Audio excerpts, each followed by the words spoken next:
Estou na nossa segunda aula de teologia sistemática, cuja a nossa matéria é ramatiologia ou doutrina do pecado. Nós falamos um pouco de algumas terminologias do que seria pecado na aula passada.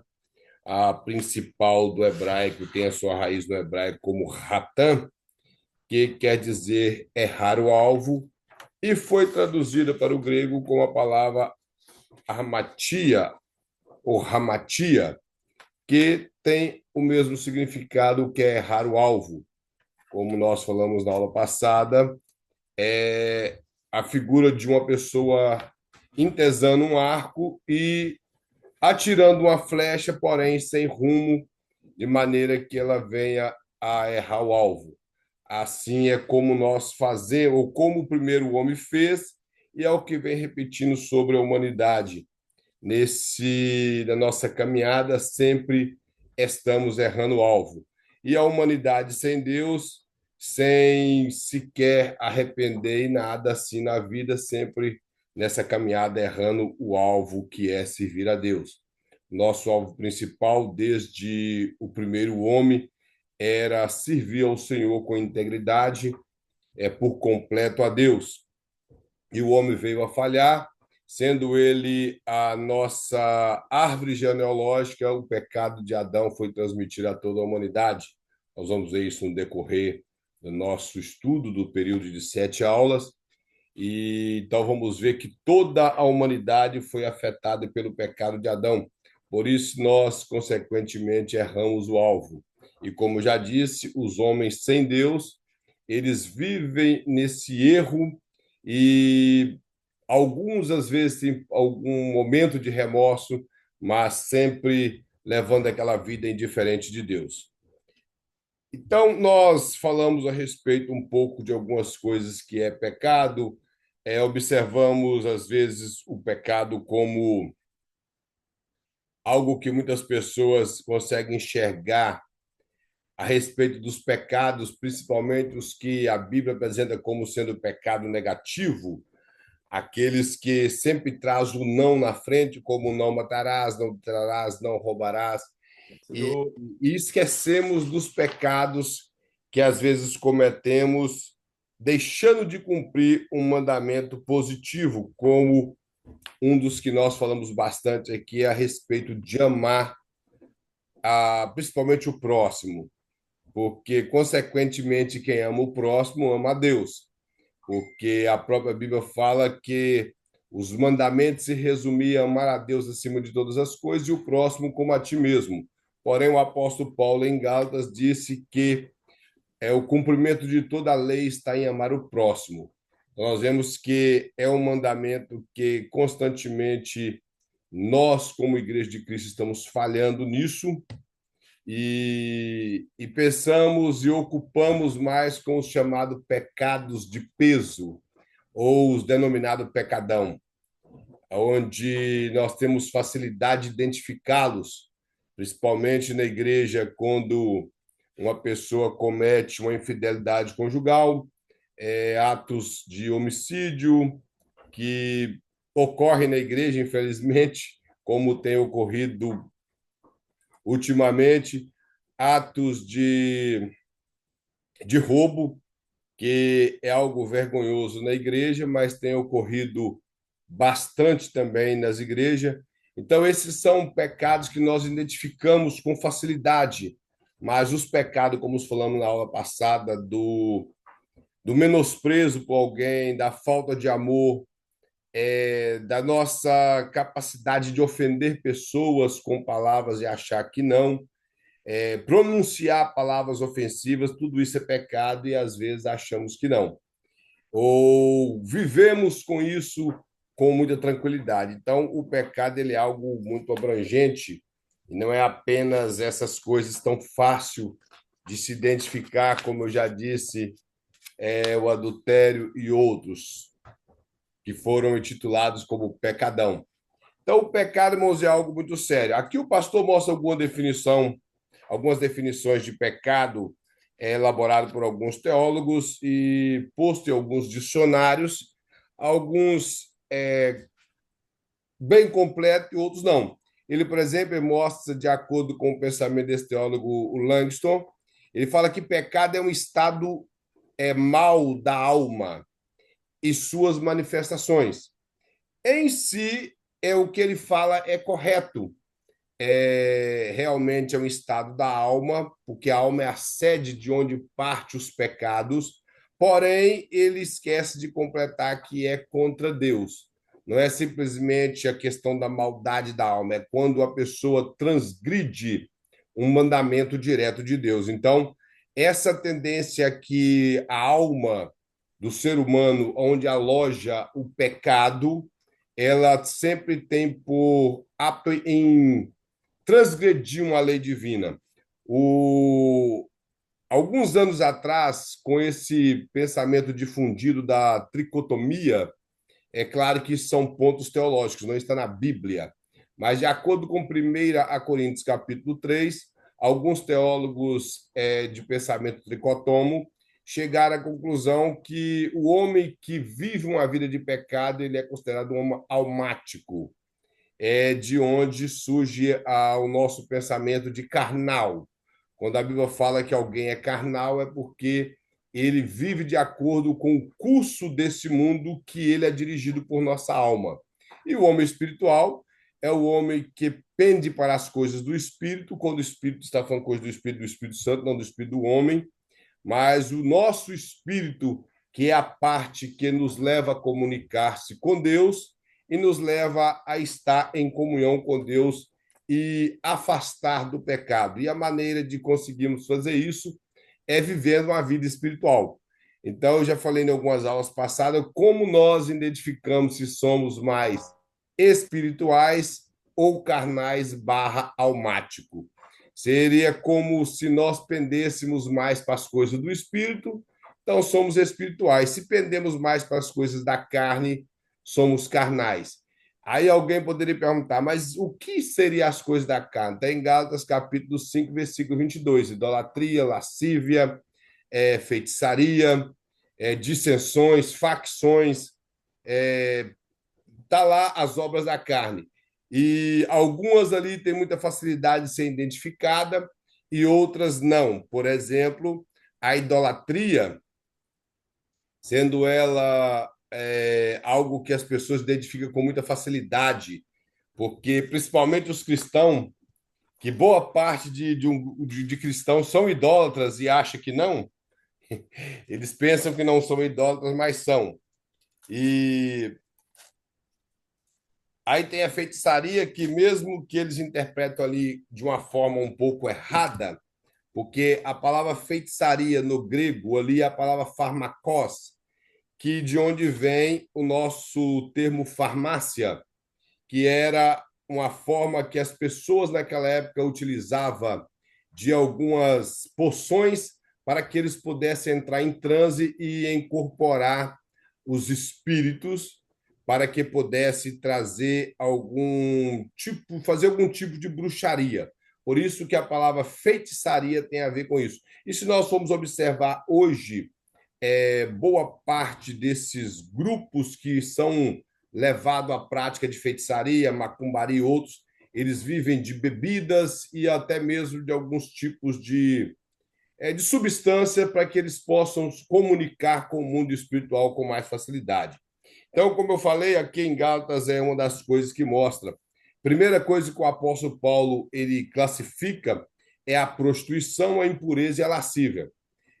As duas primeiras fica muito fácil. As pessoas, atualmente na língua portuguesa, eles utilizam a prostituição como sexo vendido, mas no sentido bíblico e teológico, prostituição tem a ver com todo tipo de imoralidade sexual. Isso implica adultério, fornicação, homossexualismo, lesbianismo, zoofilia, me fugiu a palavra agora dos que praticam sexo com cadáver, é, todos esses tipos de sexo que são ilícitos está englobado nessa palavra prostituição, de onde vem a palavra grega porneia, de onde surge a palavra pornos. Então, prostituição é abrangente, não é apenas o sexo vendido. E impureza tem a ver com o que está na mente. Então, são projeções de cunho sexual que os seres humanos tendem por projetar. E lascívia tem a ver principalmente com a maneira de se portar ao vestir. Então, essa palavra lascívia, ela é de pouco conhecimento do povo cristão. Então, nós observamos que uma pessoa, como nós falamos na aula passada, que veste de forma imoral e acha que é um cristão ou uma cristã, isso às vezes pesa muito para o lado das irmãs, mas hoje em dia está tendo uns hominhos na igreja que só é misericórdia, com as calcinhas, umas calças muito estranhas, uns negócios muito estranhos. E eu desacredito que um homem ou uma mulher de Deus que veste uma roupa e olha na frente do espelho e como o texto aqui está falando no versículo 16, que andar em espírito e jamais satisfazer as concupiscências da carne, ele sabe se ele pode ou não estar andando com aquele tipo de roupa. Uma irmã sabe se ela pode chegar na igreja com determinada roupa, se ela vai conseguir glorificar a Deus, levantar a mão sem precisar de segurar a blusa, se ela não vai precisar de toda hora ficar ajeitando a saia, puxando para baixo, parecendo uma goma. Então, da mesma forma, o homem, ele sabe, se ele quer causar sensualidade na igreja, ele não é cristão. Isso tanto o homem como a mulher. E uma das coisas que antigamente existia, mas hoje está pior. A sensualidade na igreja, essa questão de querer provocar, está sendo de forma exacerbada no meio do povo cristão. Hoje nós vemos um grupo de homens que se diz ser obreiro, que eles vão na frente ministrar a palavra e as pessoas que estão lá embaixo não sabem para onde olha. Se olha para o teto, se fecha o olho, se presta atenção na mensagem ou se critica ele pela forma que ele está vestindo. Então, se a nossa aparência venha trazer escândalo e venha ser de forma lasciva, isso é pecado. Isso mostra que nós não estamos vivendo no Espírito. Então, é como eu falei, as duas primeiras da fase de identificar, prostituição e impureza. Já a lasciva, as pessoas acham que não. A idolatria, as pessoas identificam facilidade. A feitiçaria, já que ela chega no nosso pensamento brasileiro, sempre levado para o lado da macumbaria e as feitiçarias da África, aquelas bruxarias e outras coisas, como eu já disse, ela é mais abrangente ainda. Mas tem coisas, por exemplo, que inimizade. No meio cristão não deveria existir isso, mas existe. E nós vivemos como que isso é normal. Porfias, que são pelejas, são brigas intermináveis, ciúmes, iras, discórdia. A discórdia aqui não tem a ver, irmão, com você discordar de um pensamento teológico ou discordar de um erro de alguém ou do pastor. Discórdia aqui tem a ver com aquela pessoa que causa discórdia entre pessoas. Ele dissemina discórdia, isso que é a obra da carne como discórdia. Aí vem facções, são os rachas que ocorrem em muitas igrejas, inveja que dispensa comentários, bebedice, que é a maneira desordenada de beber, principalmente em festas, e tem a palavra glutonaria, que não tem a ver apenas somente com comer, que eu acho que se a comida é boa e a pessoa gosta de comer, ele vai comer. Então, glutonaria tem a ver tem mais a ver do que com quantidade de comida. Glutonaria engloba, às vezes, a maneira que a pessoa come e nesse período do apóstolo Paulo estava relacionado a festas pagãs, onde eles utilizavam o alimento primeiro para sacrificar esse alimento a ídolos e comer de forma desordenada e esbanjando a comida. Aí ele fala em coisas semelhantes a essa. Ele mostra que a lista não é exaustiva. Então, tem muitas outras coisas que nós fazemos que vêm a ser pecado e que nós fazemos vista grossa. Como eu já falei várias vezes, eu acredito que já até falei aqui no grupo do Bacharel, dentro da Assembleia de Deus que existiam aquelas reuniões que eles disciplinavam pessoas, disciplinava o adúltero, o que fumava, o que bebia, que hoje eles nem disciplinam mais o que bebe, o que adulterava, mas nunca ouvi falar que disciplinou alguém. Se algum irmão já ouviu, eu louvo a Deus pelo pastor que estava nessa igreja. Alguma pessoa que foi disciplinada por levantar falso testemunho, por conta mentira. Eu nunca vi. na igreja alguém passar por uma disciplina porque ele é um mentiroso. E o mesmo 10 mandamento que fala não adulterarás, não matarás, não roubarás, fala não levantarás falso testemunho. Então, nós vemos que não há uma equidade nesses pensamentos de líderes em relação ao pecado, mas a Bíblia mostra que é pecado. Então, o que a Bíblia mostra que é pecado, é pecado. E concernente à obra, ao fruto do Espírito, nós vemos aqui o contraste. Então, ou seja, quem é uma pessoa que ele é espiritual, a primeira coisa que ele tem é amor. E o amor, que a palavra aqui é ágape, que quer dizer o amor incondicional. Não é o amor de Deus, como muitos teólogos falam, porque nós não temos como descrever o que realmente é o amor de Deus. A palavra ágape foi a palavra melhor que no grego eles encontraram para poder descrever esse amor sacrificial e incondicional. Então vem a palavra alegria, que tem a ver com a capacidade que o cristão tem de estar alegre em qualquer circunstância da vida. Paz, que não é apenas um estado de faltas de guerra. A paz aqui tem a ver, primeiro, com a paz que nós temos com Deus, que mostra que o Senhor nos perdoou, nós vivemos uma vida de comunhão com Ele, e a paz de Deus, que é abrangente, que mostra que, em meio às circunstâncias, nós ainda temos paz com Deus. Nada vai nos afastar dessa paz com Deus. Ele mostra a palavra longanimidade, que tem a ver com a paciência esticada ao máximo, ou seja, tem aquela pessoa que ele é muito insuportável, mas você tem paciência com ele. Ela estica igual se você pegasse um elástico, ele esticasse até quando aquelas linhas que estão lá dentro já não espicha mais. Então, isso quer dizer longanimidade. Benignidade tem a ver com ser benigno, bondade dispensa comentário, e fidelidade, que fala de a nossa fé que nos capacita a ser fiel a Deus e na nossa vida particular. Fala também de mansidão, que é ser manso, e domínio próprio, que é a capacidade de domínio próprio seria resumido como poder nas mãos. Você poderia fazer, mas você não faz porque o Espírito Santo te mostra que aquilo não é correto. Então, isso é viver em espírito, é quando nós pendemos para as coisas do espírito. E ser carnal é quando pendemos para as coisas da carne. Que essa lista que está aqui não é o fim de todas as coisas. Aqui o apóstolo Paulo ele descreve algumas coisas, porém Pedro também mostra outras coisas e mostra que tudo isso revela o caráter do cristão. Se ele é alguém ciumento, ele é carnal. Se ele é alguém que vive irado, iracundo, ira com tudo, ele gosta de causar ira na igreja, ele é uma pessoa que causa discórdia no meio dos irmãos, é uma pessoa carnal. Então, ele pode pregar, ele pode pular, ele pode revelar, ele pode dar CPF, número de telefone, número de identidade. Se ele vive dessa forma, ele não é alguém espiritual. Ele é alguém que vive na carne e pensa que é um cristão. Infelizmente, o apóstolo Paulo mostra aqui que tais pessoas que assim vivem, que têm essas práticas, não herdarão o reino de Deus. Então, é a Bíblia que mostra isso.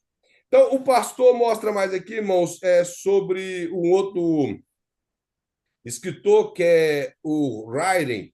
Ele define o pecado como qualquer coisa contrária ao caráter de Deus. Aí, e isso, eu acredito que o pensamento dele é aquilo que Deus determinou como certo é certo, aquilo que ele determinou como errado é errado. Então, aquilo que nós fazemos que é contrário ao que Deus determinou como certo, vem a ser pecado. O dicionário Strong define pecado como a falta de conformidade com a lei de Deus, quer em atos, disposição ou estado. Se nós somos contrário ao que a palavra de Deus fala que é pecado, o que ela determina que é pecado, então nós estamos contrários à vontade de Deus, estamos pecando. Hoje nós estamos vendo muitas pessoas, teólogos, que já foram homens de Deus, que entrou na linha de teologia liberal e estão tentando passar pano sobre o pecado. Esses pensamentos que até cansativo de ficar repetindo a questão do homossexualidade, uso de drogas, bebidas e outras coisas que têm entrado na igreja de maneira sorrateira, porque muitos teólogos têm entrado por esse campo da teologia liberal e querendo relativizar o pecado e chegar à conclusão de que o amor de Deus é o que manda. Então, que Deus não vai punir o pecado nas pessoas porque Deus é amor. E o interessante, irmão, é que realmente Deus é amor. Ele é amor, e não é que ele tem amor. Deus é amor. Porém, a justiça de Deus não é maior do que o seu amor.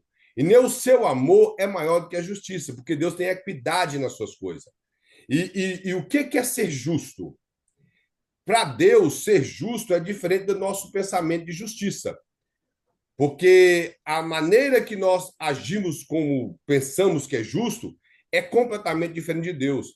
Deus, o que é justo é aquilo que ele pune como sendo justo. Por exemplo, a apostila vai mostrar mais à frente que Deus puniu o pecado do homem em Cristo porque Deus é justo. A única maneira de que o homem se tornasse justo era através de uma pessoa justa. O homem não tinha condição. Deus puniu o pecado de toda a humanidade numa pessoa justa que é Cristo.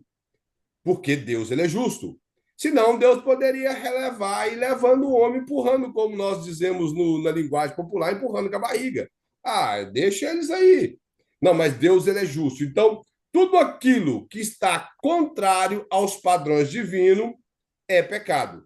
Ele mostra aqui que o W.T. Conner ele define o pecado como a rebelião contra a vontade de Deus. Temos exemplos disso vasto na Bíblia de homens que eles foram rebeldes ao mandamento divino e receberam severa punição por viver dessa maneira. E o pastor coloca aqui que o mais completo vem a ser o Luiz Berkoff, do livro que eu até postei para os irmãos, aquele livro de capa azul, que ele define o pecado como a falta de conformidade com a lei moral de Deus, seja em atos, disposição ou estado.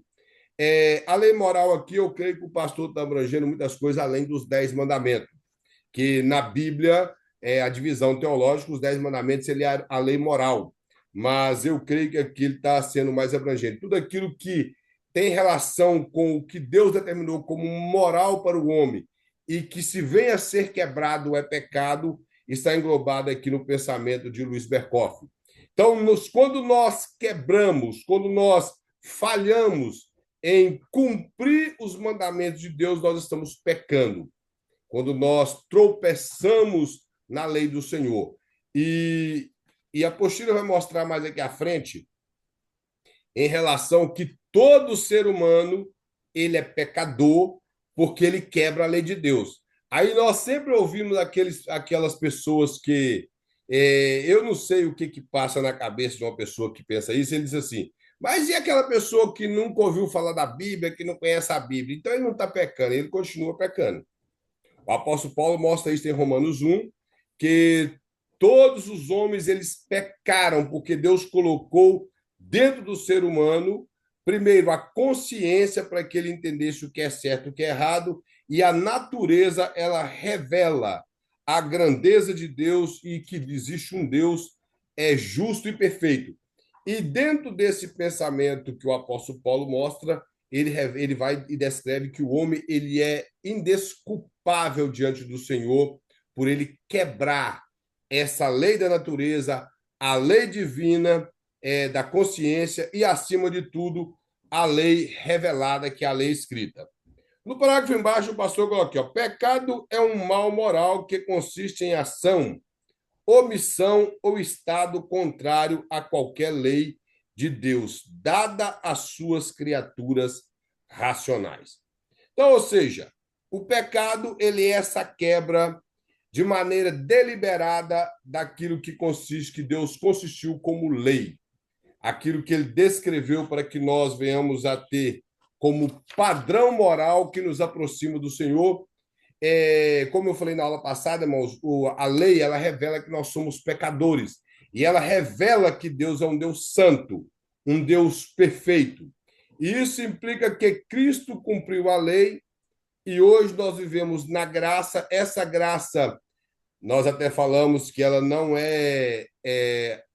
ela não é passaporte para pecar, mas ela é algo que revela o que nós devemos ter temor de Deus, porque essa graça nos alcançou e por ela ter nos alcançada, nós devemos seguir dentro dos padrões da palavra do Senhor.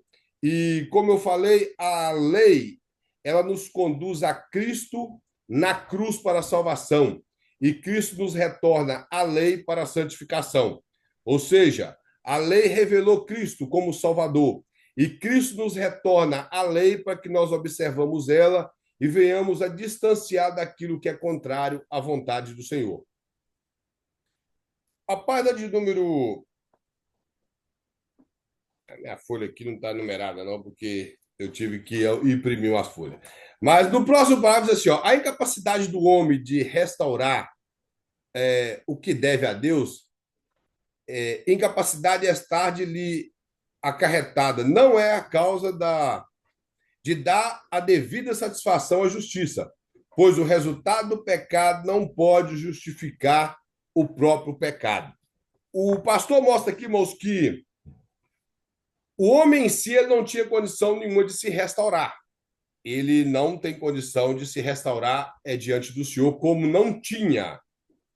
Ele não tinha condição de ele se tornar alguém restaurado no seu caráter do pecado pelas suas próprias forças. Então, o pecado teria que ser punido. E devido a isso, somente uma pessoa perfeita poderia vir e pagar por esse pecado, que foi Cristo que fez isso por nós. E o pastor mostra que o pecado não é justificado pelo, eu acredito que ele queria colocar aqui como pelo próprio pecador. Nós observamos o sacerdote, a primeira coisa que ele fazia era apresentar um sacrifício para ele, para que depois ele apresentasse um sacrifício pelo povo. O escritor aos Hebreus nos mostra que Cristo, de uma vez por toda, ele sendo sumo sacerdote, ao mesmo tempo o Cordeiro perfeito, ele entrou no Santos dos Santos de uma vez por toda e apresentou o seu sangue diante do Deus Todo-Poderoso, nos comprando, nos redimindo, nos trazendo redenção para nós. Quando a Bíblia fala que Cristo trouxe redenção, que quer dizer comprar no mercado de escravo, eu já vi muitas pessoas dizer que ele pagou isso para Satanás, de forma alguma. Cristo pagou para Deus. A humanidade devia era para Deus e não pelo diabo. Então, quando Cristo morreu e apresentou o seu sangue, ele apresentou para Deus e não para Satanás. Satanás, Jesus não tinha nada com ele, ele até falou que o diabo não tem nada com ele. E a única coisa que Jesus fez em relação à cruz do Calvário foi derrotar o diabo.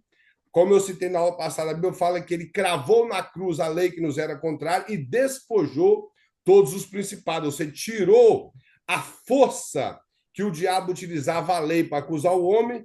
Hoje, no período da graça, o diabo não tem como fazer isso. Utilizar da lei para nos acusar de pessoas que não cumprimos a lei e que vamos sempre estar falhando. O pastor coloca mais que o pecado ele constitui uma violação tão infinita que somente Deus mesmo podia prover uma satisfação perfeita pelo pecado do homem, o que ele fez na vida infinitamente perfeita do Deus homem Jesus Cristo.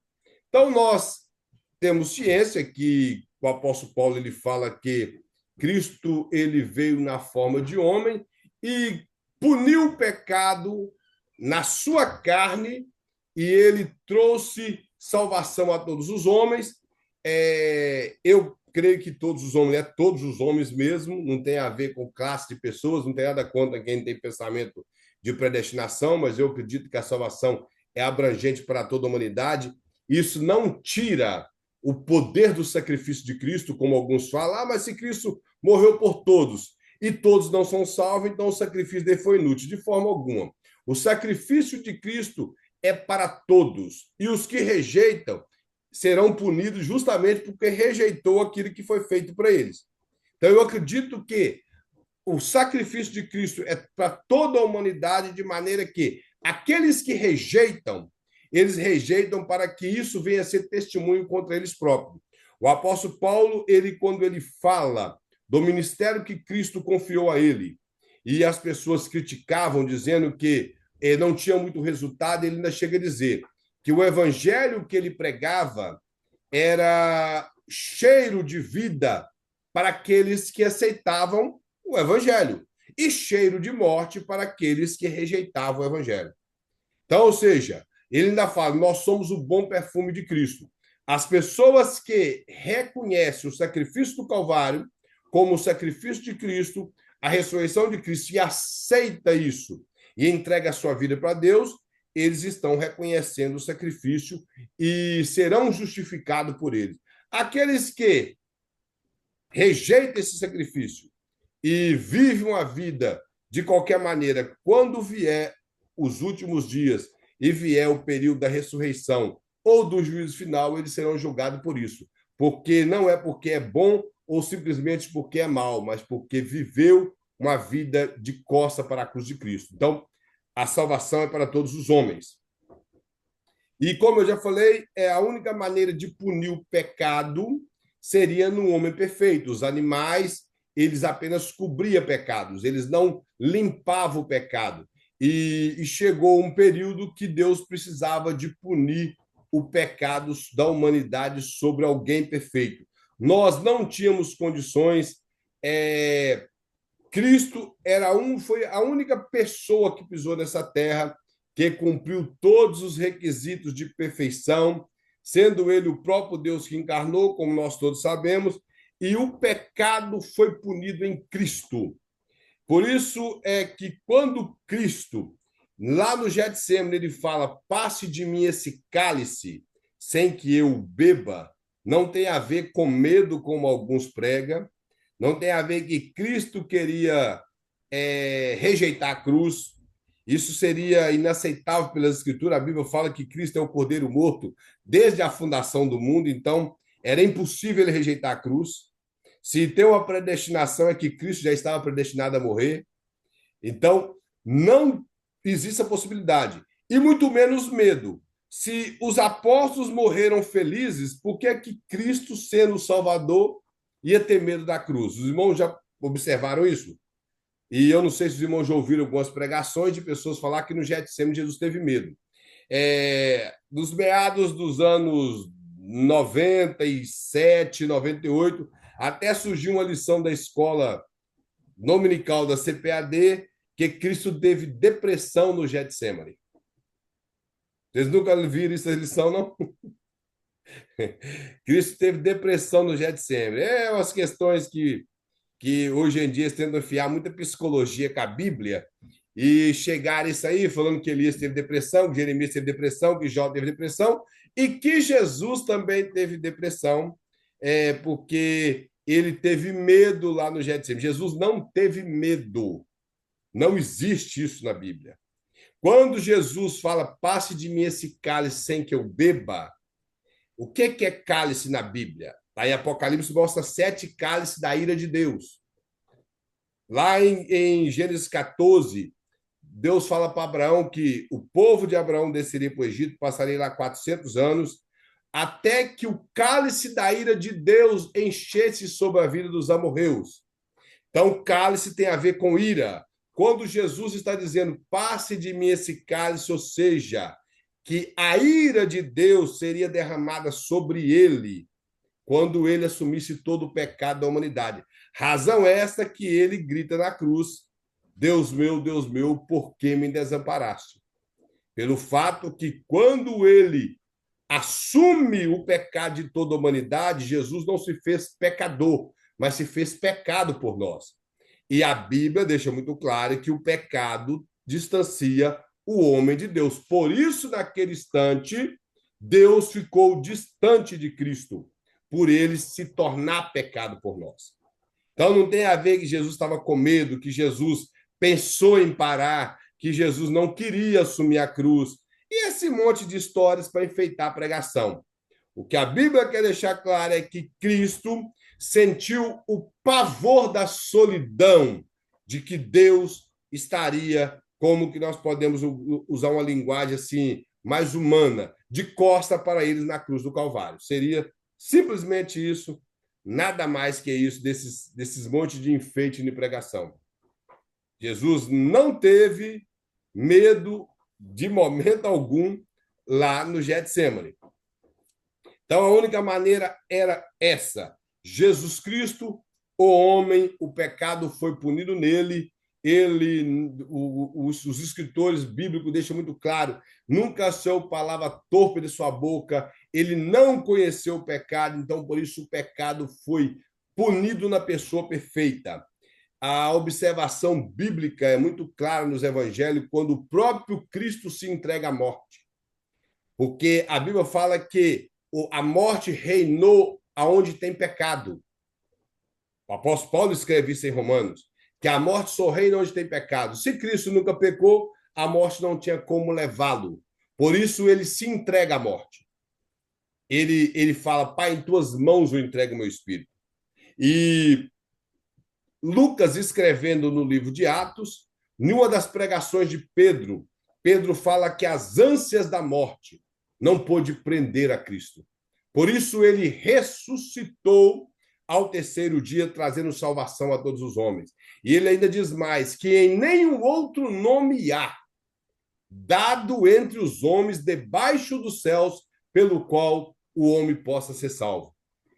Por que somente através do nome de Cristo? Porque ele foi o homem perfeito, do qual foi punido o pecado de toda a humanidade nele, e por a morte não poder reinar sobre a vida dele, ele venceu a morte ao ressuscitar ao terceiro dia.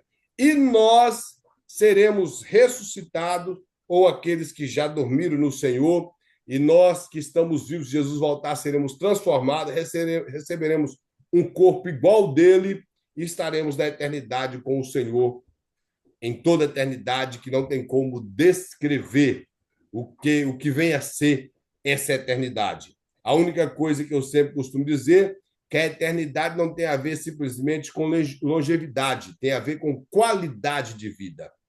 Seria algo magnífico que nós não conseguimos descrever.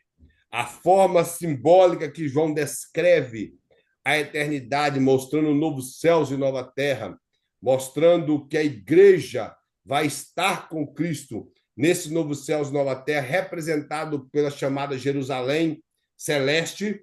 Então, ele mostra a dimensão dessa igreja, o propósito dessa igreja, quem engloba essa igreja. Então, ele descreve muitas coisas em relação à eternidade. Mas João também escreve no finalzinho do seu evangelho, dizendo que a vida eterna é essa, conhecer Jesus Cristo e o seu Pai por toda a eternidade. Então, implica que estaremos na eternidade conhecendo a Deus. E outra coisa que nós temos que ter em mente é que no céu, irmãos, tem muitas pessoas que pensam que não, mas a eternidade vai ter serviço. Tem gente que acha que o céu é um lugar que chegaremos, sentaremos e não faremos nada. Ou então estaremos, como diz alguns hinos, cantando no grande coral. A eternidade é local de serviço a Deus. O nosso serviço só vai acabar nessa terra, que é esse serviço que requer de nós uma renúncia. Lá no céu nós não teremos isso, nós teremos prazer de servir ao Senhor, de fazer serviço para Deus. Então, é a única diferença, mas o serviço vai continuar na eternidade. Se tem alguém que acha que o céu é lugar de não trabalhar, está enganado, vai continuar trabalhando. Céu ainda é o sentido que eu estou dizendo, céu como o sentido da eternidade, porque céus, na verdade, é uma palavra que tem vários significados, mas o céu que nós utilizamos, a palavra bíblica, quer dizer o local da morada de Deus, e esse local é um local de trabalho a Deus. O pastor coloca aqui no outro ponto sobre as condições originais da criação. Aqui seria como o pecado veio. Vai colocar, ó, Deus é absolutamente perfeito e, consequentemente, sua criação também foi perfeita. Os irmãos passaram na matéria de teologia sistemática, então os irmãos estudou um pouco sobre teontologia, vê que Deus, nós conseguimos simplesmente descrever um pouco de Deus devido aos seus atributos. E um dos atributos de Deus é a sua perfeição. E todos os atributos de Deus revelam a sua soberania. Então, ou seja, a soberania de Deus e a sua perfeição. E o pastor mostra aqui que, devido a Deus ser perfeito, ele criou coisas perfeitas. Eu não sei se os irmãos já observou a maneira do capítulo 1, na descrição ali que Deus faz para poder criar as coisas. É algo muito resumido o capítulo 1 de Gênesis, mas é de uma riqueza sem igual. Por exemplo, eu não sei se os irmãos já observou que todas as coisas que Deus cria relacionadas a essa terra, Deus dá ela condição de reproduzir. Não precisou de ser criado novamente. Os irmãos já observou isso? Por exemplo, Deus criou as plantas e ali ele fez distinções de algumas plantas, sendo plantas que dão fruto, plantas que dão semente e outras não. Porém, ele diz, aí a Bíblia fala que Deus abençoou elas e mandou com que elas se reproduzissem. Então, ou seja, as plantas receberam um mandato cultural de Deus de reproduzir na sua própria espécie. Deus não precisou de criar plantas novamente. Da mesma forma com os animais. Deus deu ordem à terra a produzir animais, na mesma época dos homens, porém, antes Deus mandou o mar produzir peixes, produzir aves. As aves saíram do mar, não sei de que maneira, mas eu sei que as aves também saíram do mar.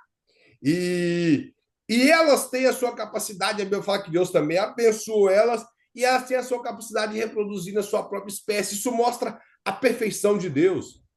A distinção que Deus faz dessas árvores, em elas ser árvores frutíferas, árvores de semente e árvores simplesmente para ornar a terra.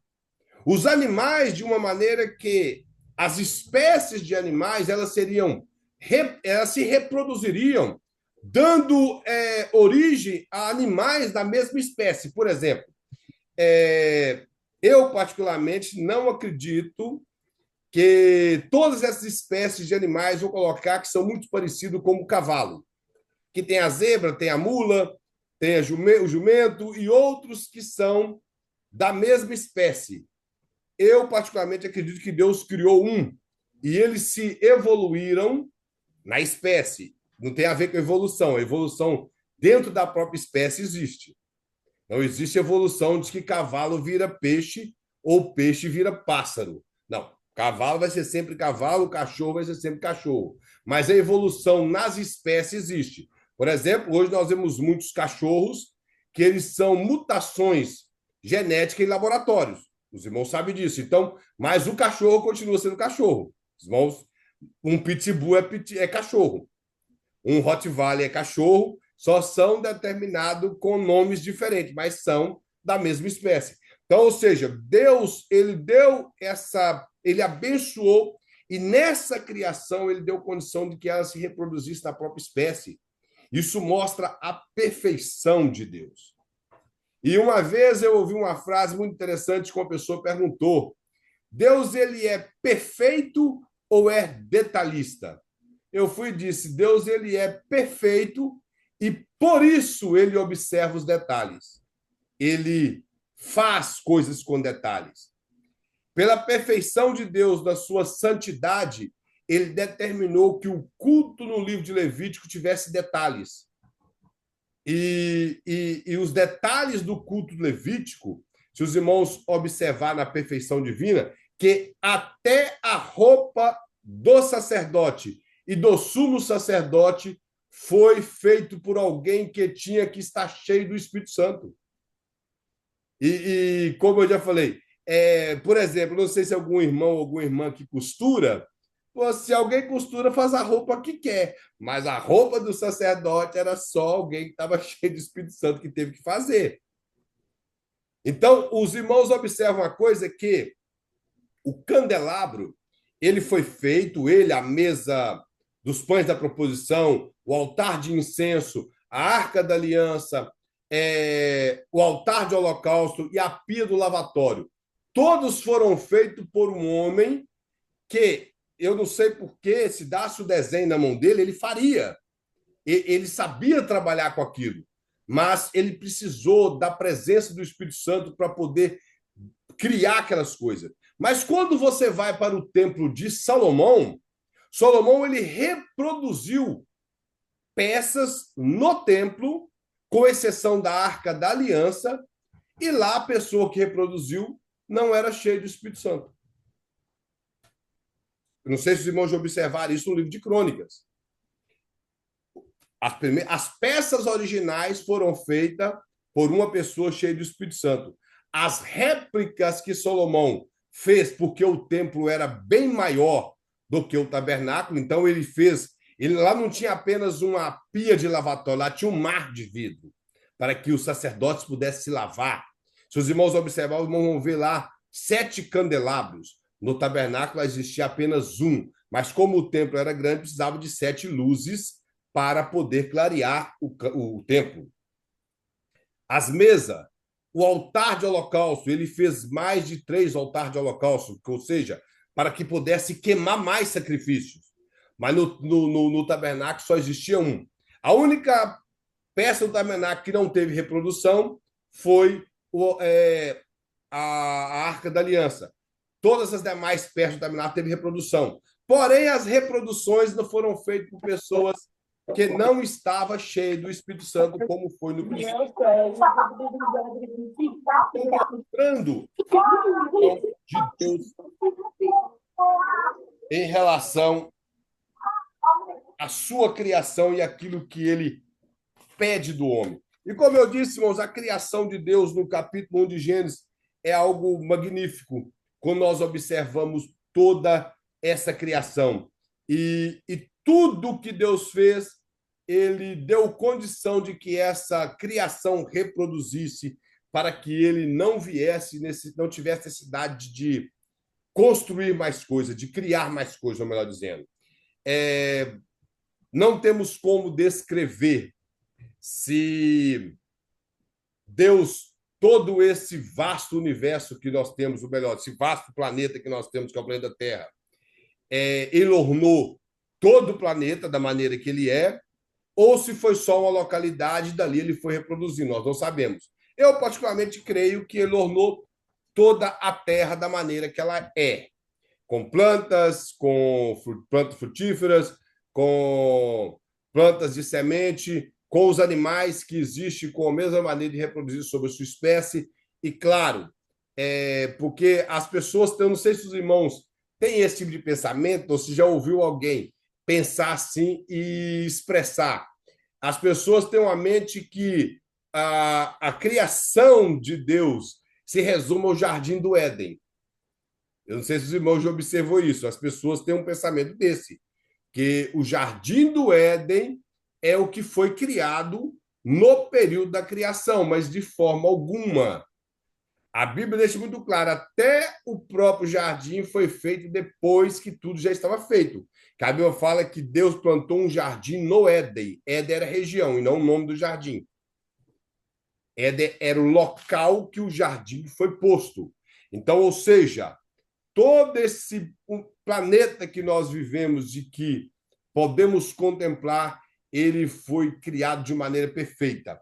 E outra coisa interessante, por exemplo, a maneira que eu interpreto essa passagem da Bíblia, quando Deus cria o Moisés, ele mostra os 2 luminares, o maior para governar o dia, o menor para governar a noite. Nós entendemos, mesmo que aqui não tem um nome, mas seria o Sol e Lua. E ele fala e criou as estrelas. Eu, particularmente, interpreto as estrelas aqui como todo o universo. Então, todas as demais galáxias foram criadas nesse 4º dia, que, dentro do pensamento científico, isso não é aceitável, mas no pensamento teológico, todo o universo que existe foi criado no 4º dia, isso implicando que a Terra seria o centro, teologicamente, a Terra é o centro do universo. Mas é claro que, cientificamente, a Terra não passa de um pequeno planeta dentro desse vasto universo. Mas o que nós entendemos, apesar de que Moisés não tem essa preocupação de descrever nada aqui científico, mas ele quer descrever a grandeza de Deus e a perfeição de Deus na criação, ela nos dá base de interpretar dessa forma, que no mesmo dia que Deus criou Sol e Lua, ele criou todo o universo que hoje Deus deu condição de que o homem viesse a estudar esse universo, a conhecer quão grande é a criação de Deus, mostrando que há uma perfeição. Essa sincronia que os estudiosos eles veem, essas descobertas de galáxias e mais galáxias, nada mais passa do que a perfeição de Deus. Jó escreve no capítulo 26 que Deus ornou os céus e a terra e a serpente enroscadiça. Serpente enroscadiça tem a ver com o universo, todas as galáxias. E ele fala que tudo isso não passa das orlas do vestido de Deus, mostrando a grandeza, a perfeição, a soberania de Deus sobre todas as coisas. Aí aqui o pastor mostra nesse mesmo ponto ainda em relação aos versículos como Moisés fala que Deus é a rocha, de cuja obra é perfeita, que Davi, no segundo Samuel, ali num cântico, ele fala que o caminho de Deus é perfeito. E Jesus, ele traz uma exortação para os seus ouvintes, dizendo que nós devemos ser perfeitos como é perfeito o nosso Pai. Mas é claro que o ponto de vista aqui de perfeição aqui não tem a ver que de maneira alguma seremos perfeitos como Deus é perfeito. Tem a ver com a maneira de ser útil naquilo que agrada a perfeição desse Deus. Então, ou seja, aquilo que é exigido de nós para fazermos de forma perfeita, temos que ser útil nisso. Isso que o texto quer dizer. Então, mas isso, e mesmo assim, não deixa de revelar que Deus ele é perfeito. Então, ele mostra aqui que nada menos do que a perfeição, pois perfeito como é perfeito o vosso Pai. Nada menos do que a perfeição pode vir a ser absolutamente perfeito. E é o próprio Deus, é o próprio de um ser perfeito criar somente coisas perfeitas. O que o pastor quer mostrar é que como Deus ele é perfeito, e tudo que ele fez venha a ser perfeito. Aqui embaixo ele coloca algo aqui que ele mostra que toda a criação de Deus ela é perfeita, mas pode trazer o sentido de que ela não seria tão perfeita pelo fato dela ter se degenerado. Mas a realidade é que tudo que Deus criou é perfeito. O homem é que deu essa vazão para que as coisas viessem a entrar em decadência. Ou seja, o pecado do homem, quando nós lemos na Bíblia, ele trouxe prejuízo à terra, terra literalmente, ao planeta Terra, aos animais, a toda a sua descendência. Tudo ficou prejudicado pelo pecado do homem. A Bíblia fala que a criação geme pela redenção. Está lá em Romanos 8. Me parece que é 8:26, que a própria criação ela está gemendo, esperando o dia da redenção, implicando que esse planeta Terra, até ele almeja o novo céus e nova terra que vai acontecer quando Cristo julgar toda a humanidade e dar novos corpos para os que morreram em Cristo e para os salvos em Cristo que serão transformados. Então, ou seja, até a terra sofreu com o pecador. Por isso, há essa imperfeição. Hoje, a terra responde ao pecado do homem. É só nós observarmos as coisas que têm acontecido no mundo, furacões, vulcão, terremotos e muitas outras coisas. É o quê? É a terra reagindo ao pecado do homem. É a terra gemendo por causa dos nossos pecados. Então, a criação geme e ela responde dessa forma. Enchente, porque o homem, pela sua ganância, ele se preocupa consigo mesmo, poluindo rios, prejudicando cidades, destruindo cidades, desmatando e tantas outras coisas, de maneira que a natureza só tem uma forma de reagir. Os mares subindo, os ventos ficando de maneira impetuosas e muitas coisas ocorrendo no mundo, porque o homem, com a sua forma de pecar e trazer prejuízo até aquilo que Deus colocou sob o domínio dele, ele tem essa capacidade, pelo pecado, de prejudicar tudo. O outro ponto aqui, irmão, que é o aspecto da ideia bíblica do pecado. Aí o pastor coloca aqui, ó, pecado é algo contra Deus e sua vontade. Nós já falamos isso. Todo pecado, irmãos, é contra Deus. Primeira coisa, é isso que o pastor vai abordar aqui. E contra a vontade de Deus. Ou seja, quando nós pecamos, pecamos contra Deus e contra aquilo que Deus colocou como a vontade perfeita dele sobre a vida do ser humano. Ele coloca, o pecado é sempre contra Deus e sua vontade manifesta. Mesmo quando ele tem referência direta a pessoas. É contra Deus que ele está sendo praticado. E só por isso é chamado pecado. O que o pastor quer mostrar aqui é quando eu peco contra o meu irmão, falando mal dele, criando divisão com ele, defamando o nome dele, criando inimizade com ele, levantando falso testemunho, ou peco até agredindo, ou coisa assim, seja em palavra ou fisicamente, primeiramente eu peco contra Deus. Primeiro de todas as coisas, eu peco contra Deus. Porém, uma coisa tem: o meu perdão de Deus só vem quando eu peço perdão para a pessoa que eu ofendi. Isso aí é sem negociação. Se eu não peço perdão a quem eu ofendi, eu não sou perdoado.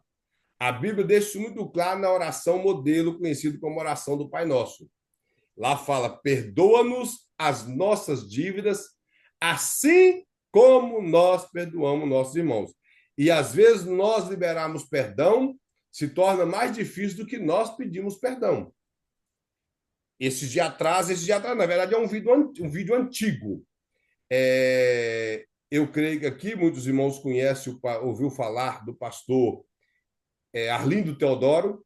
Ele é um pastor da região de Minas Gerais, de Coronel Fabriciano, na região de Patinga, porém ele reside ainda no Espírito Santo e se tornou um pregador bem renomado no Brasil alguns anos atrás, no meados de 90 e 2000, e tem um culto que ele pregando, e Deus revela para ele uma moça, pelo jeito era uma mulher casada, porém ela era uma mulher, uma senhora nova, e ela trazia uma mágoa tão grande no coração, lá não foi falado de quem que era, e o pastor não preocupou com isso, ele só disse que precisava liberar perdão. Irmãos, eu estou falando sério, que dificuldade para aquela mulher conseguir falar eu te perdoo. Ela não conseguia falar eu te perdoo, nem simplesmente assim para falar assim, vou falar eu te perdoo, para acabar com esse negócio, e esse pastor deixou embora. Ela tentava falar e ela chorava, ela falava, eu desculpo ela. Aí ele falava, não é desculpa, você tem que perdoar. E ela chorava, ela contorcia com o corpo e falava que era muito difícil ela conseguir fazer. Quando ela conseguiu liberar perdão, que realmente deu para ver que foi algo verdadeiro, ela caiu de joelhos chorando em prantos.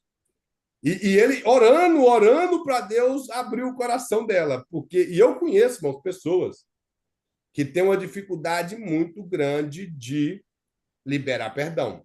Agora, existe também aquelas pessoas orgulhosas que ele não tem capacidade de pedir perdão, porque ele usa a frase qual é? A mais conhecida. Eu não vou pedir perdão porque ele que fez isso comigo. Eu falei porque ele falou isso. Eu fiz isso porque ele fez isso. Nós sempre arrumamos essa justificativa. Eu fiz porque ele também fez, então não tem que pedir perdão para ele. E a Bíblia fala que se alguém tem algo contra nós, nós devemos ir lá pedir perdão. Se alguém tem algo contra nós. Então, essa questão, irmão, que aqui está mostrando, pedir perdão a Deus requer estar correto com o nosso semelhante. Lembrando que, quando nós pecamos contra o nosso semelhante, pecamos contra Deus. Eu creio que os irmãos já ouviram isso demais. Por exemplo, boa parte de pastores, quando acontece alguma coisa ruim na vida dele, algum desfortúnio na vida dele, algum crente que saiu da igreja fala o quê? Está acontecendo porque ele tocou em mim. Isso é uma das frases que eu jamais ouvia lá. Deus está punindo ele porque ele tocou em mim. Como se ele fosse realmente dessa importância toda. pela arrogância de achar. Porque tem pastor, irmão, que toca em todo mundo, ele fala de todo mundo. Então não é só nele que tocou, então tocou em todo mundo. E outra, quando, irmãos, não importa se é o pastor, se é irmão do ciclo de oração, se é um outro irmão, se ele fez algo com alguém, a consequência do pecado vai recair sobre ele, não porque ele pecou contra o supervaso da igreja, contra o pastor, contra a irmã do ciclo de oração, contra a irmã que canta, é porque ele, além de pecar contra essa pessoa, primeiramente ele pecou contra Deus. Então, o problema dele, primeiro, é com Deus, porque ele veio a transgredir uma lei de Deus. Quando nós temos esse tipo de ações contra o nosso semelhante, o nosso primeiro ato foi contra Deus e não contra o semelhante. Quando difamamos, quando agredimos com palavras pessoalmente, quando somos falsos com a pessoa, nós primeiramente pecamos contra Deus e não contra a pessoa.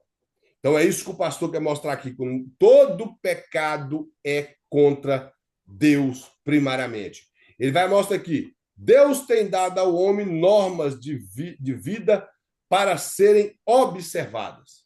Ou seja, os mandamentos bíblicos que nós estamos sempre abordando são as normas que Deus determinou para que nós venhamos observar para não pecar contra ele.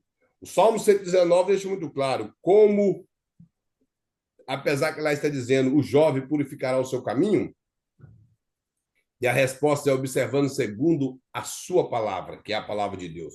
E o Salmo também fala, eu guardei a sua palavra no meu coração para eu não pecar contra ti.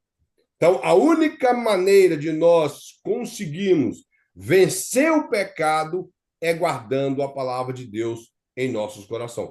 Porque sem isso nós não temos como vencer o pecado. O pecado ele é vencido por uma vida devocional a Deus, de estudo da palavra, de oração, de consagração, porque quando nós estudamos a Bíblia, nós aprendemos o que é correto. Quando nós oramos, nós criamos a nossa intimidade com Deus. E quando nós jejuamos ou sacrificamos através do jejum a nossa alma, que a Bíblia fala de afligir a alma, nós estamos queimando aquilo que a carne gosta, as coisas que a carne gosta. Então, a nossa vida de devocional a Deus é o que nos capacita a vencer o pecado. Sem isso, não temos como vencer o pecado. Então, o pastor coloca isso, que Deus deu normas e elas têm que ser observadas. Não adianta querer burlar, querer criar meios para tentar ludibriar a palavra do Senhor para que possamos pecar com a consciência tranquila. É como eu já disse, tem muitas pessoas que perguntam determinadas coisas para o pastor para que o pastor dê um aval para ele pecar. Hoje, uma das perguntas mais normal dentro da igreja é: o crente pode beber vinho?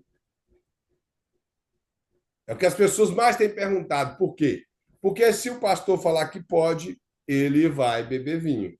Se o pastor falar que não, ele vai questionar por que não, vai pedir um versículo bíblico, vai pedir um monte de coisa para provar para ele. Então, nós temos que observar, primeiramente, por nós mesmos, a palavra do Senhor. O pastor coloca mais aqui, irmãos, que essas normas são leis, pois tem uma sanção para os transgressores.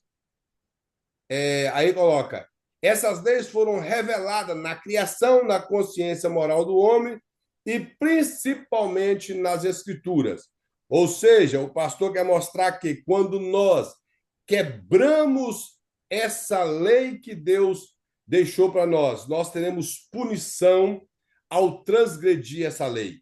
E essa lei ela está revelada na criação, como eu falei, conforme Romanos 1, 20, 21, o apóstolo Paulo fala que toda a criação ela revela Deus e por essa razão o homem é indesculpável diante do Senhor. Fala na lei da consciência, nós vemos isso que desde Adão até o período de Moisés, onde a Bíblia foi escrita, o homem vivia de acordo com a lei da consciência. Deus comunicou ao homem através da criação e da sua própria consciência o que é correto, o que é certo e o que é errado. E, por último, que é a fonte principal, é as Escrituras, a lei de Deus escrita, ela comunicada de maneira visível para nós. Então, nós não temos como desculpar-nos diante do Senhor em relação a essas três fontes da revelação divina e da revelação do que é pecado. Um erro muito grande que as pessoas cometem, e um erro teológico, e eu acredito, às vezes, por falta de um raciocínio mais inteligente. Algumas pessoas chegam a dizer que a pessoa que não tem contato com as escrituras, que nunca ouviu falar do evangelho, vai ser salvo. Isso é uma falácia, é uma mentira. O homem, irmãos, não vai ser salvo. Mas é aquela pessoa que está lá, vou colocar um esquimó lá no polo, lá no meio do gelo, lá, e como que ele não vai ser salvo, já que ele nunca ouviu falar do plano da salvação? Ele tem a lei da consciência, que revela um Deus que se revelou na criação, e a consciência dele mostra o que é correto e o que é errado. E ele opta para as coisas erradas e opta por não servir esse Deus que a criação revela. O apóstolo Paulo fala em Romanos, como eu já disse, que os homens são indesculpáveis devido à criação revelar a glória de Deus. E ele ainda diz mais, que aquele que tem lei, está lá em Romanos 2, ele é julgado de acordo com a lei, e aquele que não tem lei é julgado sem lei. Mas mesmo assim, ele vai ser condenado, mesmo que não seja pela lei, mas pela lei da consciência. E como eu falei, um raciocínio inteligente mostra o seguinte, irmãos. Se a pessoa nunca ouviu falar do evangelho, ela já é salva, para que pregar o evangelho para ela? Aí a pessoa já é salva. Nós vamos lá, falamos de Jesus, ele vai e não aceita, ele se torna um condenado. Então, é como que se pensar assim, nós podemos afirmar que seria melhor não ter conhecido o evangelho. Que a partir do momento que conhece o evangelho e rejeita, se torna condenado, era melhor não ter conhecido. Então, não existe esse negócio de quem nunca ouviu falar do evangelho é salvo. Esse pensamento missiológico que quer abranger pessoas, quer passar pano. Não, a Bíblia em si mostra. O pastor vai até descrever mais à frente, que a Bíblia em si deixa muito claro que Deus pune o pecador por ele cometer os seus pecados. O pastor coloca mais aqui, ó. Quando se fala de lei moral de Deus, violada pelo pecado, quer se referir todo esse conjunto de normas para a vida cuja exigência central é o amor incondicional a Deus, com reflexo na relação com o próximo. O que o pastor está mostrando aqui é como a Bíblia deixa muito claro que nós devemos amar a Deus com toda a nossa força, com toda a nossa alma, de todo o nosso ser, e amar o nosso próximo como a nós mesmos. Isso implica em, primeiro, se nós observarmos, isso está no contexto de guardar os mandamentos, de acordo com o que um fariseu perguntou para ele qual seria o maior de todos os mandamentos. Jesus fala que é amar a Deus e amar o próximo. E na verdade até fala, e semelhante a esse, semelhante ao amar a Deus, o segundo é amar o próximo. Então, ele mostra que esse amor a Deus, o que o pastor quer escrever quando nós temos Deus como prioridade, amamos a Deus, a nossa tendência é querer fugir também do pecado. Porque nós não queremos, de forma alguma, ter inimizade com quem nós amamos. Nós não queremos, de forma alguma, perder o contato com quem nós amamos. Então, quando nós amamos a Deus, nós preocupamos nos afastar do pecado. A única maneira de amar a Deus é através do conhecimento de Deus. E quando nós conhecemos a Deus e amamos a Deus de verdade, nós queremos sempre afastar do pecado, estar mais próximo de Deus, estar junto do Senhor. Só que o pastor mostra que essa quebra dessa lei moral, ela é violada pelo pecado, que é algo que nós cometemos que quebra esse conjunto de normas que Deus determinou para a vida do ser humano. Então, a maneira que nós vivemos, quando o apóstolo Paulo fala do versículo que eu citei, andar em espírito, esse andar tem a ver com modo de vida e não com andar caminhando. Não tem a ver com caminhada, tem a ver com o modo de vida que nós adotamos diante do Senhor. Então, quando nós adotamos um modo de vida para Deus, nós preocupamos em não quebrar as leis de Deus. E isso é fácil de forma alguma, porque cada dia que passa, nós nos libertamos de um pouco mais de coisas que desagradam a Deus. Mas se nós tivermos sempre esse pensamento, não é fácil ver a Deus, não é fácil guardar as leis de Deus, não é fácil observar o que a Escritura fala, nós sempre seremos um fracassado e estaremos sempre errando o alvo. Mas a partir do momento que nós entendemos que temos o Espírito Santo, que a graça de Cristo nos alcançou, que esse Espírito que convence o homem do pecado, ele nos fortalece na caminhada, então estaremos cedendo à voz do Espírito Santo e vencendo esses desejos que a carne ela pende para essas coisas. E ele mostra que esse amor incondicional a Deus, ele reflete ou ele é reflexo da relação que nós temos com o nosso próximo. Porque a relação com Deus, a nossa relação com Deus, ela tem muito a ver com a nossa relação com o próximo, com quem está à nossa volta. Porque se nós não vivemos bem com o próximo, vivemos uma vida de pecado. E esse pecado é contra Deus e contra o próximo. Então, essa parte vertical, ela não tem como funcionar se no horizontal ela não funciona. Por isso que o grupo que adora a Deus, que é chamado igreja, no momento que se reúne naquele local ali, que comprar ou alugar, ou seja o que for, é um momento de comunhão, é um momento de que se tornou igreja, se tornou corpo. E nenhuma parte do corpo ela quer prejudicar a outra parte. Então, por isso que o amor a Deus tem a ver com o amor ao próximo. Mas que embaixo o pastor coloca assim: é o oposto, é o oposto amor a Deus que leva o indivíduo a transgredir. Ou seja, o que o pastor quer mostrar foi o que eu falei no início. Se uma pessoa não ama a Deus, ele transgride as leis de Deus com facilidade. Ele não sente quando transgride, quando ele ultrapassa a barreira que Deus colocou. Aí coloca desobedecer e a proceder erradamente em relação à vontade de Deus, rebelamos-nos contra o seu próprio caráter. Ou seja, a falta desse amor a Deus leva o indivíduo a transgredir, a desobedecer, a proceder de forma errada, sem sequer preocupar com o seu relacionamento com Deus. Então, é a falta do amor. É não amar a Deus. No outro ponto, ele fala: o pecado é um estado ruim da personalidade e suas manifestações. Pastor, eu só vou ler essa parte que fala: a natureza humana tem uma propensão para o mal. Isso aí é muito claro para nós, que nós, como eu sempre falo, trazemos a natureza adâmica. Nós somos pecadores desde que nascemos. Chegamos à razão do entendimento e continuamos com a vida de pecado. Se Cristo não entrar em nossas vidas, pecaremos, como diz, sem preocupar com a consequência deles, às vezes por não entender o que é isso. Mas a pessoa já nasce pecador. É isso que o pastor quer mostrar. Temos, por natureza, a questão caída do homem. Nós trazemos isso em nós. Somos concebidos em pecado. Então, ou seja, o pecado está sempre dentro de nós. A Bíblia fala que o pecado tão de perto nos rodeia.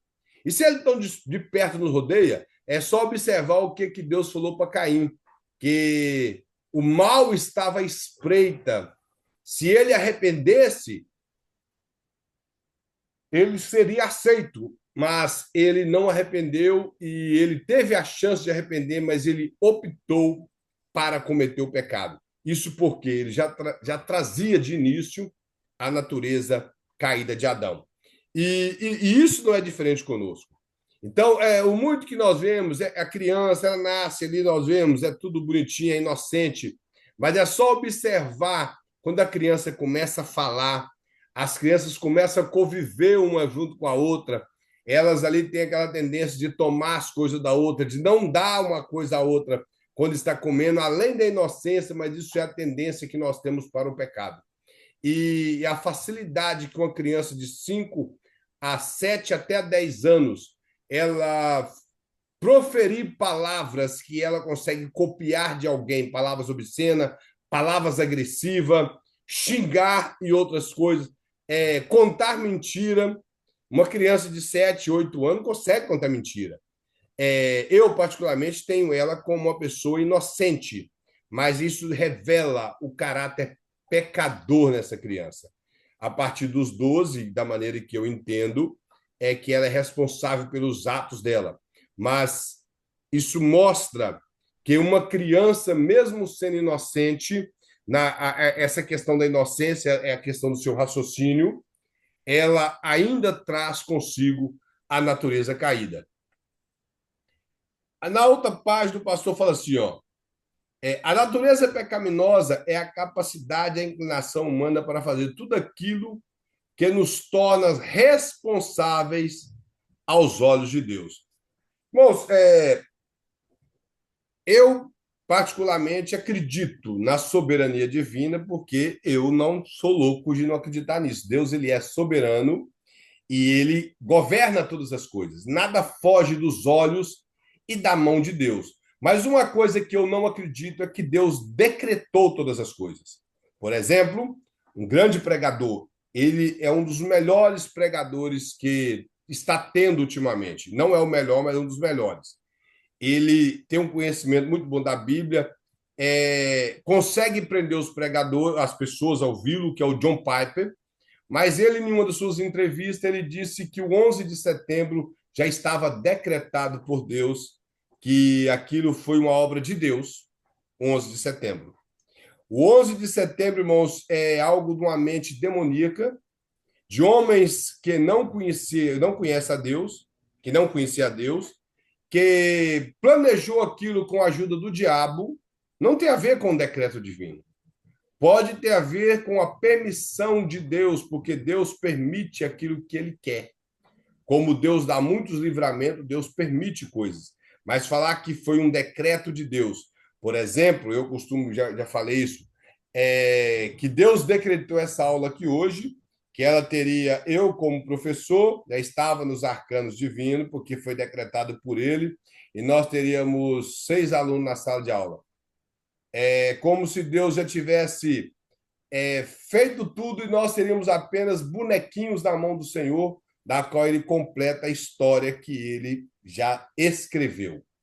Então, eu não concordo com isso. Eu acredito sim. Evangelista, eu tenho muita dificuldade com a teologia reformada por causa disso. Eu amo o plano de salvação, Isso. né? Mas, pelo amor de Deus, colocar Deus, se você dizer que Deus ele já predeterminou todas as coisas, então você está dizendo que Deus é um Deus injusto? Ele, né? Não tem lógica, é uma coisa. Não, mas Deus, ele sabe, ele é soberano. Ele Isso. sabe a minha resposta amanhã. Ele sabe o que eu vou fazer. Ah, mas Deus nos criou para relacionar com ele e nos deu escolha, porque ele, o primeiro homem, ele disse aqui, ó, você pode comer de tudo, mas a árvore do bem e do mal, o dia que comer, morrerás. Quer dizer, ele morreu espiritualmente, Isso. né? Então, eu creio, eu não aceito esse negócio aqui. Realmente, Deus, não, Deus já sabia que eu ia ter o direito à escolha. Agora, existem coisas que Deus intervém que nós não entendemos. Claro. Tem pessoas, tem coisas que nós não entendemos. Tem pessoas, tem testemunho de pessoas que foram na igreja para matar o pastor e chegou lá, ele teve um encontro com Deus. Ele não foi lá para aceitar Jesus, nós sabemos Isso. disso. É. Mas aprove a Deus a se revelar na vida dessa pessoa. O porquê Deus faz isso, nós também não entendemos. O que Porque ele é aconteceu com Deus, Paulo? tá? O que aconteceu com o Sim, apóstolo Paulo? apóstolo E, Paulo. E outra coisa, por exemplo, senão não faria sentido muitos versículos bíblicos como esse, por exemplo, que diz: ponho diante de ti a vida e a morte, escolha a vida para que viva. Sim, Senão, não precisava de Deus dar esse conselho. de jeito nenhum.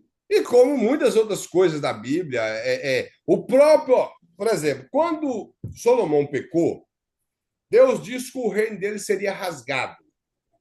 O profeta Aías pegou Jeroboão e rasgou as vestes de Jeroboão e deu para ele 10 pedaços e segurou dois. E disse que 10 tribos seriam entregues na mão dele. Jeroboão fugiu para o Egito, voltou, houve aquela discórdia naquela reunião em relação a tentar baixar os impostos e ver o que o rei poderia oferecer de bom para o povo. O povo não ficou satisfeito, 10 tribos partiu com Jeroboão. O profeta Aías disse para Jeroboão que se ele andasse nos caminhos do Senhor, Deus confirmaria o reino dele para sempre. Agora Pronto, eu pergunto, irmãos, Deus não sabia que o rei Jeroboão então ia pecar, não? claro. Mas deu ele escolha, ué. Aí eu pergunto uma coisa: se Deus determinou que o rei Jeroboão ia virar rei, mas depois ele ia pecar e a sua família seria morta, outra dinastia assumiria. Por que que Deus então falou para ele essa frase? Se você andar nos meus caminhos, eu confirmarei o seu trono para sempre. Parece um negócio que vira brincadeira. Então, ou É, seja, eu acredito na soberania de Deus eu e na também. responsabilidade humana, mas não acredito nos decretos. Aí, ou seja, quando eu acredito que Deus é soberano, a soberania dele, e acredito que ele decretou tudo, aí ao mesmo tempo eu tento justificar Deus dizendo: mas o homem é responsável pelos seus atos. Deus fez tudo isso, porém, isso não mancha o caráter de Deus. Aí, como que se Deus precisasse de mim como advogado dele? O evangelista, outra coisa, a gente vê Paulo diz: não vivo eu, mas Cristo vive em mim. Quando o crente é um crente que busca uma vida com Deus, claro, muitas das vezes o Senhor interfere na sua escolha, Sim. ok? Você está ali, você está pedindo a Deus que te dê uma direção, mesmo com as suas fraquezas, daqui uma, 2 semanas, que você vai agir, o seu filho, não, este tem uma comunhão e busca uma vida com Deus, muitas das vezes Deus interfere nas escolhas dele, dá a ele, né, avisa ele que ele não deve e que ele não pode ir naquele caminho. Então, quer dizer, aí eu creio na soberania de Deus do mesmo jeito. Eu creio que Deus, ele sabe o que vai acontecer comigo amanhã, porque ele é Deus, gente, por favor, ele sabe o que vai acontecer, mas ele também permite. E é claro que existem coisas que o Senhor, ele entra de uma maneira com a mão gloriosa e não permite, e tem vezes que ele permite que você caia. Agora, é claro que em todas as coisas existe o porquê de Deus, e no final das contas, é igual Jó. Jó é um homem com um caráter impecadíssimo, um homem que buscava a justiça de Deus, um homem correto, um homem justo. Aliás, todos predicados. E Deus permitiu que Satanás se andasse na vida dele por um período de tempo. Por quê? Nós não sabemos, mas Deus permitiu. A história está hoje aí na Bíblia. É um aprendizado para nossas vidas. Então, quer dizer, existem coisas que às vezes nós não entendemos o porquê que Deus age de certa forma. Agora, generalizar também não, né?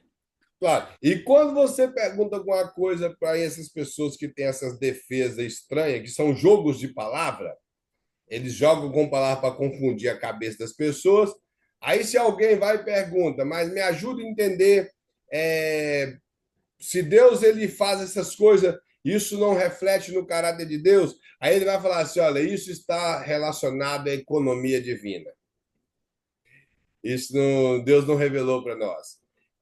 Infelizmente, quase todas as pessoas adeptas à teologia reformada. Quando eu digo teologia reformada, é todos os padrões da teologia reformada. Eu, particularmente, gosto da teologia reformada, Eu gosto também. Tem mas coisas que não dá. eu vou peneirar muita coisa. Do mesmo jeito que eu gosto da teologia pentecostal, mas eu vou peneirar muita coisa. Tá, também. Mesma Então, coisa. a teologia é, reformada é muito boa, a teologia pentecostal é muito boa, porém tem coisas que não é bíblico e foge. Então, nós Vai além do caráter divino. isso, A temos que verdade toda essa vai além do caráter divino. agora, fazer jogos de palavra com coisas da Bíblia em relação a Deus para justificar a Deus, não muda nada. Isso aí não vai fazer diferença. Aí o pastor coloca mais aqui, ó, não existe essa coisa de pecado separado do pecador. Foi o que eu falei no início. Não existe esse negócio. Você fala, Deus pune pecadores e não pecado.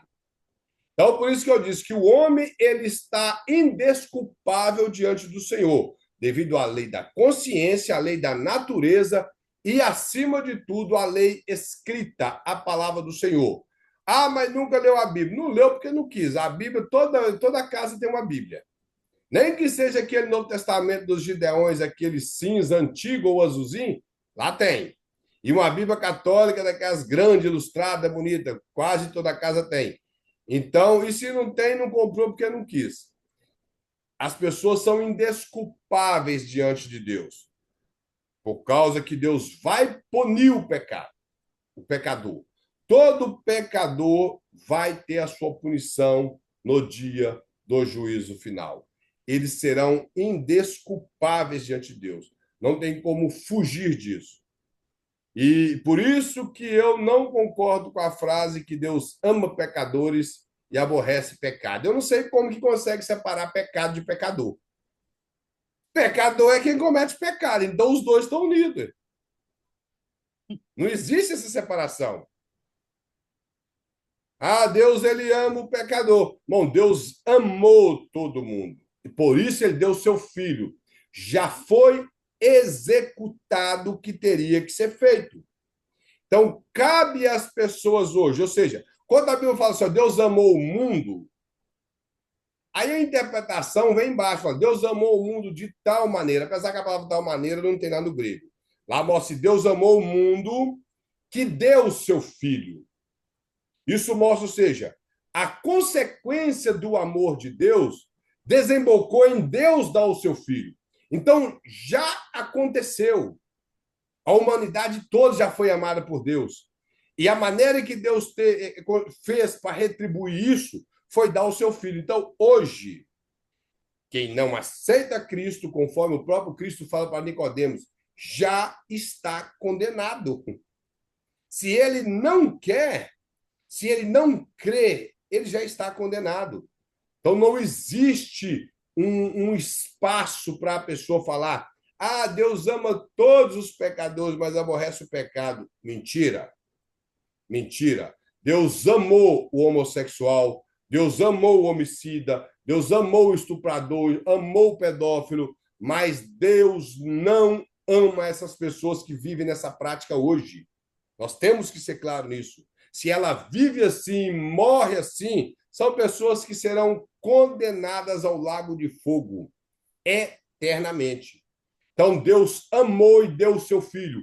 Cabe a nós hoje entrar debaixo desse amor, entrar debaixo dessa graça, não ficar fazendo jogo de palavra bonita na hora do apelo. Ai, vem essa noite porque Deus te conhece. É claro que Deus conhece. Deus ama você. Deus ama o pecador, te ama como você é. E você pode vir e tal. Tem que vir, irmão. Pode vir como pecador e tem que mudar. Mas nós não podemos utilizar essa frase. Deus ama o pecador e aborrece o pecado. Deus aborrece os dois. O pecador só passa a viver debaixo do amor de Deus quando ele aceita o Filho de Deus que tira o pecado do mundo, conforme está escrito no próprio versículo de João 3,16. Deus amou o mundo de tal maneira que deu o seu Filho unigênito, para que todo aquele que nele crê tenha vida eterna. Então a humanidade já foi amada por Deus e a consequência disso foi um filho dado dele. E o pecador evangelista, ele não está só lá fora. Ele está dentro da igreja. Mais cedo você disse, você falou sobre os Gálatas lá. Quer dizer, Paulo não escreveu aos Gálatas crente, não foi para o descrente, Não, entendeu? Foi para os Gálatas crente. Então, às vezes, aquela pessoa que está na igreja, ele tem a tendência de achar que certa palavra é só para o crente, para a pessoa que nunca teve a oportunidade de dizer que aceitou Jesus. Nós está falando para nós. Para nós, a maioria do Novo Testamento, Deus falou com as igrejas, com crente, entendeu? E não sei, é uma facilidade pegar aquelas palavras e jogar lá fora para aqueles que nem conhecem o Senhor. Mas ali, igual você falou no capítulo 5 de Gálatas, quer dizer, falou tudo para a igreja dos Gálatas. Para crente. Mas o que eu estou dizendo é a frase que os próprios crentes inventam em relação ao ímpio. É. Deus, ele ama o pecador, mas aborrece o pecado. E eu estou dizendo que Deus aborrece os dois. Os dois. Que a Bíblia diz que os nossos pecados faz divisão entre nós e nosso Deus. Sim. Então, eu concordo 100% com a irmã que esses padrões doutrinários, principalmente paulinos, são para a igreja. São para a igreja. Que são os pecados que muitas pessoas fazem vista grossa. Não, acha que o pecado só está lá fora, daqueles que ainda dizem que não é. E essa questão, por exemplo, que o pastor mostrando que Deus pune pecadores. Tanto crente que conheceu e não quis mudar, como os não crentes que, mesmo que não tenham conhecimento das Escrituras, mas têm a lei revelada na criação e na consciência, serão punidos também. Para nós terminarmos, o pastor coloca aqui, ó, Deus pune o pecado como um estado e não como um ato. Então, não é simplesmente um ato, ele é um estado, principalmente na vida da pessoa. O pastor coloca aqui, ó, nesse estado de corrupção moral, o homem tem indisposição para com a lei de Deus e está propenso à prática do pecado. Ou seja, essa tendência do homem quebrar a lei de Deus é devido ao fato dele estar propenso mais para o pecado, ele pende mais para o lado do pecado, ele tem mais prazer no pecado do que prazer em Deus. Ele vive mais para isso do que viver para Deus. Tanto como a nossa irmã Lúcia falou que alguns crentes pendem mais para isso, por isso que Jesus e o apóstolo Paulo, e João e Pedro, eles são muito claros, o próprio Tiago também, em relação a nós rejeitarmos, abandonar esses frutos, coisas frutíferas da carne e abraçar as coisas de Deus para que nós sejamos propensos às coisas espirituais. Aí o pastor coloca mais aqui, ó. A palavra coração é usada com frequência na Bíblia para designar o centro da vida, ou algo que envolve a alma, como eu falei no início. Sempre nós falamos a palavra coração, às vezes ela tem sinônimo de alma, que está relacionado àquilo que nós pecamos. Por exemplo, quando a Bíblia fala que de tudo que se guarda, guarda o seu coração, está relacionado à sua alma, ou à sede de todas as suas emoções, onde pode nos fazer cometer pecado. Aí está até aqui, eu até marquei aqui, tá aí, que aí é a sede, a sede do pecado, que é a nossa alma. Por isso que o apóstolo Paulo, quando fala, não cumprireis os desejos da carne, que é a palavra sarx, que quer dizer toda a depravação que o homem tem. Só um momento aqui, ligar, antes de eu terminar, meu computador acaba a bateria. Agora sim. Então, a sede do todo pecado é a alma. E a alma, às vezes, carregada na Bíblia com o sinônimo de coração. O pastor mostra mais aqui, o pecado envolve culpa. Ele fala assim, ó, o pecado envolve a culpa, mas para que haja culpa é necessário que haja revelação da lei de Deus. Ou seja, isso que o pastor está dizendo aqui não tem a ver que só quem tem conhecimento da lei que peca, não. O que ele está querendo mostrar é que, de acordo com o apóstolo Paulo, a lei revelou para nós que o pecado ele existe. Quando nós quebramos essa lei, nós cometemos pecado. Ele fala, onde não há lei, também não há transgressão. Então, o apóstolo Paulo ele estava escrevendo num período que a lei já era escrita.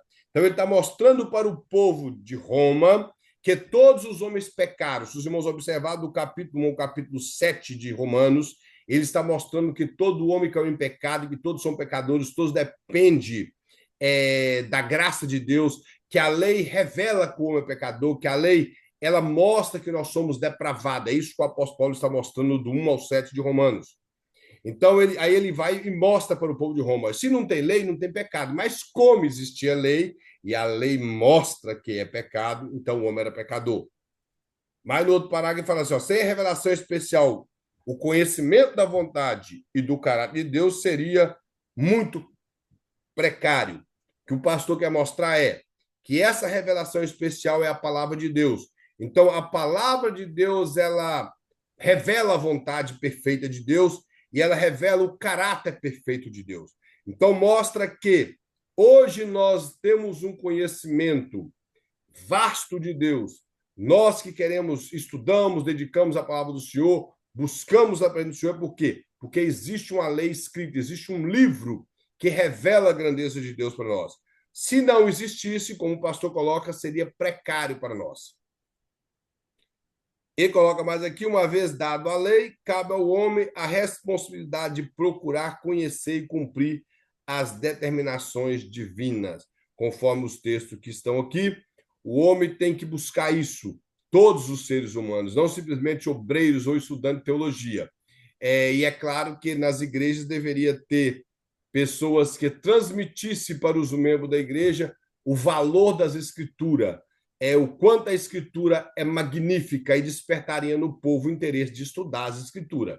Então, todo homem deveria dedicar-se à escritura. E, por último, o pastor coloca aqui, se o indivíduo não procura conhecer a vontade de Deus, sua ignorância não isenta da culpa. Isso resume tudo que eu falei.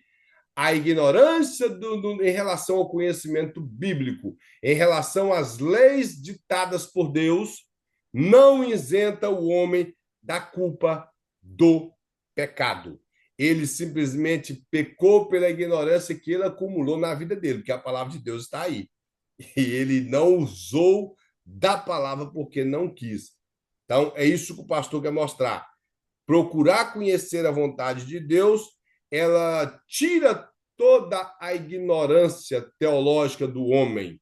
Ela traz a revelação de Deus para o homem. O homem passa a conhecer a Deus, passa a conhecer a vontade de Deus. Então, o homem só peca por ele ignorar os ditames da palavra do Senhor, são acostumados simplesmente com se satisfazem com sermões pregados aos domingos, porque hoje em dia quase o povo inteiro só vai na igreja aos domingos, então são acostumados com os sermões pregados ao domingo, e se o sermão é rico, bem, se não for rico, para ele tá bom do mesmo jeito, porque ele não tem tanto conhecimento para ser tão exigente como nós que estudamos teologia, que às vezes nós pensamos até que pecamos por ser tão exigente, quando o sermão não é tão satisfatório. Então, esse tipo de pessoa fica satisfeito com o que é passado somente no domingo. Mas isso não traz um conhecimento vasto de Deus. Então, nós temos que aprender. A Bíblia nos confronta, né? A verdade, a Bíblia nos confronta. Sim. Então, não tem como. Você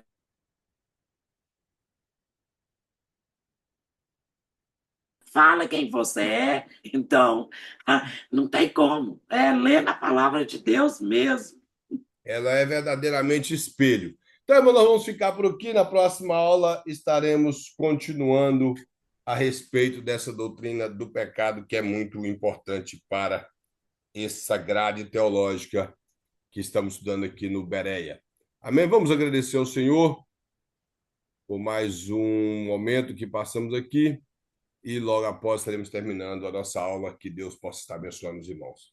Amém. Senhor Deus soberano, ó Pai, Deus maravilhoso, grande é o Senhor, ó Deus. Te adoramos, ó Pai, mais uma vez, neste momento, ao término dessa aula. Agradecemos ao Senhor pela tua presença, por tudo que o Senhor tem falado conosco, que o Senhor nos dirija, ó Pai, nos ajude a compreender a tua palavra, principalmente essa doutrina, ó Deus, para que possamos guardar em nossos corações a palavra do Senhor e entender, ó Pai, que transgredir, ó Deus, as leis do Senhor, transgredir os ditames da sua palavra só nos leva para o fundo. Fortaleça, ó Pai, renova a tua igreja aqui na terra, desperta o teu povo, ó Deus. Usa cada um dos seus servos, ó Pai, que aqui está estudando, para que possam ser pregadores, ensinadores que combatem o pecado dentro da igreja, que combate o pecado, ó Pai, no mundo, para que as pessoas possam conhecer a grandeza do Senhor. Seja conosco, ó Pai. Nos fortaleça, nos concede uma semana maravilhosa e abençoe a família de cada um presente, ó Pai, nessa noite, dando saúde, dando vitória, em nome de Jesus. Amém. Irmãos, que Deus em Cristo abençoe a todos, todos tenham uma excelente noite e uma excelente semana. Amém. Deus abençoe a todos. Boa noite. Boa noite.